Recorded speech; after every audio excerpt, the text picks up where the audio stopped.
Dhaka medical college হাসপাতাল থেকে আবারও নবজাতক চুরির ঘটনা ঘটেছে। কৌশলে এক নারী শিশুটিকে নিয়ে হাসপাতাল থেকে বেরিয়ে যায় বলে অভিযোগ স্বজনদের। সিসিটিভি ফুটেজ দেখে ওই নারীকে আটকের চেষ্টা করছে পুলিশ। এদিকে বারবার শিশু চুরির ঘটনা সম্পর্কে জানতে চাইলে ক্যামেরার সামনে কথা বলতে রাজি হননি হাসপাতালের পরিচালক। রাজধানীর শাহবাগ থানায় এসে দিকবিদিক অবস্থা দিনমজুর শরীফুলের।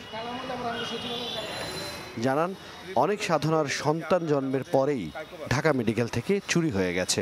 মানুষের কাছে দিনা দায় খেয়ে ধার দায় খেয়ে আমি ঢাকার শহরে এসে এনে বসে থেকে আমাকে ওর কাছ থেকে টাকা নিচ্ছি 2000, ওর কাছে নিচ্ছি 1000, ওর কাছে নিচ্ছি 5000। আমার ওয়াইফের রক্ত লাগে, আমি পরে কি বুঝাবো, আমি আমার জানা না। সিসিটিভি ফুটেজে দেখা যায় বোরখা পরা এই নারী নবজাতক কোলে বেরিয়ে যাচ্ছেন হাসপাতাল থেকে। মাঝপথে কথাও বলেন নিরাপত্তায় থাকা আনসার সদস্যদের সাথে। এর কিছুক্ষণ পরই আসে নবজাতক চুরির খবর। স্বজনরা বলছেন, মঙ্গলবার সকালে সিজারিয়ান অপারেশনের মাধ্যমে যমজ মেয়ে সন্তান জন্ম দেন কুষ্টিয়ার কুমারখালী উপজেলার আদাবাড়ি গ্রামের শরীফুল ইসলামের স্ত্রী সুখী আক্তার। সেখানে স্বজনদের সাথে সখ্যতা গড়ে তোলেন অভিযুক্ত ওই নারী।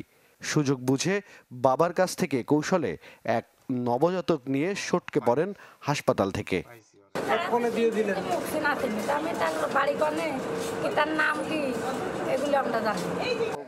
সিসিটিভিতে শনাক্তের পর ওই নারীকে আটকের চেষ্টা করছে পুলিশ।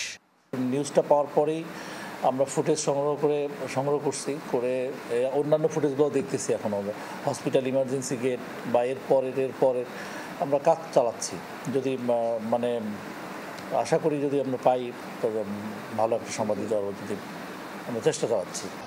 এই বিষয়ে ক্যামেরার সামনে কথা বলতে রাজি হয়নি হাসপাতালটির পরিচালক ব্রিগেডিয়ার জেনারেল মোহাম্মদ আসাদুজ্জামান।